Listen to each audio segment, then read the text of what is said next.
बिस्मिल्लाहिर्रहमानिर्रहीम, अस्सलाम वालेकुम। हार्वर्ड एकेडमी की तरफ से आपको वेलकम कहते हैं। लास्ट लेक्चर में हमने रबी और ख़रीफ़ सीज़न्स के बारे में बात की थी। वो कौन से मंथ हैं जो रबी के एरिया में आते हैं और ख़रीफ़ के एरिया में आते हैं। मतलब ये कि रबी के कौन से मंथ्स हैं और ख़रीफ़ में। तो आज हम देखेंगे कि टॉपिक जो है रबी क्रॉप्स के नेम्स, कि ऐसी फसलें जो ख़रीफ़ के ज़्यादातर मौसम में काश्त की जाती हैं और रबी में जो है उनकी कटाव होता है, उनकी वो तैयार होती हैं।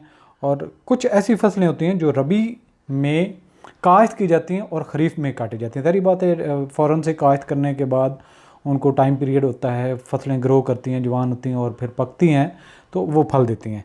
सो आज हमने वो फसलें जो रबी के मौसम में उनकी काश्तकारी होती है और उनकी डिटेल हम करेंगे। Under rabi crops in Pakistan we will divide and list them under different headings which will make our learning easier.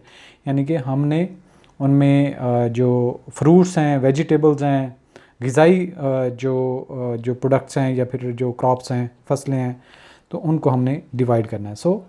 Cereal crops कौन सी हैं जो खुराक वाली हैं, उनमें से जो वीट है ये भी रबी में काश्त होती है, ख़रीफ़ में काटी जाती है। ज़्यादातर हम वही बातें करेंगे, वही जो क्रॉप्स हैं जो रबी के एरिया में या रबी के मंथ्स में, रबी के सीज़न में काश्त की जाती हैं और ख़रीफ़ में उनका कटाव होता है।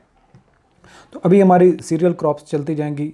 रेप सीड है और इसके बाद सरसों जिसको मस्टर्ड कहते हैं, ये भी सीरियल क्रॉप्स है। और बारले जिसको हम जौ कहते हैं, ये गंदम की तरह मिलता जुलता होता है लेकिन इसके दाने की थोड़ी सी लंबाई ज़्यादा होती है। ये भी खुराक इससे बनती है। जौ की आपने रोटी का सुना होगा कि मुख्तलिफ जो है हमारे बुज़ुर्ग खाते थे। इसके बाद लिज्यूम्स आती हैं जिनमें ग्रैम्स यानी कि चने, लिनसीड जिसको अलसी कहते हैं, अलसी का बीज, मसूर जिसको मसूर की ज़्यादातर मसर दाल जो होती है। इसके अलावा पीज़, मटर, इनका ज़्यादातर जो रबी की फ़सल है और इसको मौसम सरमा में ही काटा जाता है। और इसके बाद गुआवा है, अमरूद जिसको हम कहते हैं, ये फ्रूट्स में आता है। फ्रूट्स में मज़ीद ग्रेप फ्रूट है और ये एक माल्टे की तरह ही होता है लेकिन अंदर से काफ़ी ज़्यादा लाल होता है। और लौकाट जिसको लौकाट ज़्यादातर आप इसके जो है इसको इंग्लिश में लकुआट आप रीड करेंगे।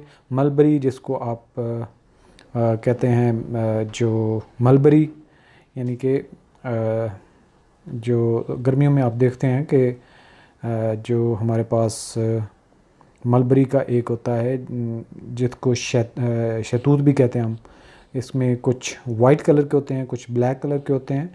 ग्रेप्स, अंगूर, कुछ ये ग्रीन कलर के हैं और कुछ रेडिश कलर के होते हैं। बनाना, केला, आलमंड, बादाम, बेर, ये फ्रूट्स में सारे आ रहे हैं। और इसके अलावा फ्रूट्स में सिट्रस होते हैं जिसको खट्टी भी हम कहते हैं। इसके अलावा फ्रूट्स में खजूर है जिसको डेट्स कहते हैं। बाकी आ जाती हैं इसके बाद वेजिटेबल्स में कैरेट जिसको हम गाजर कहते हैं, रेडिश, इसको ये शलजम टाइप ही होता है लेकिन रेडिश लाल कलर के होते हैं।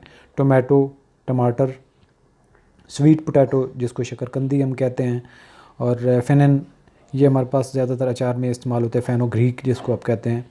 इसके बाद टर्निप है जिसको शलजम हम कहते हैं। बीन्स यानी कि फलियाँ, बीज नुमा जो हमारे पास वेजिटेबल्स होती हैं जिनमें मुख्तलिफ़ किस्म की दालें हैं।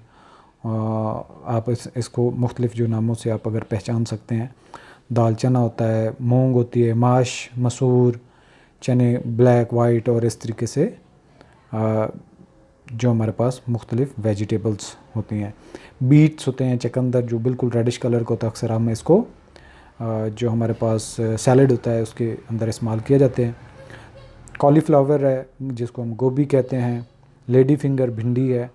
तो ये वो वेजिटेबल्स और फ्रूट्स हैं और सीरियल क्रॉप्स हैं जो रबी में आते हैं। तो इंशाल्लाह नेक्स्ट सेशन में हम इनको जो वेजिटेबल्स, फ्रूट्स और सीरियल क्रॉप्स जो मौसम खरीफ में आती हैं तो उनके बारे में बात करेंगे।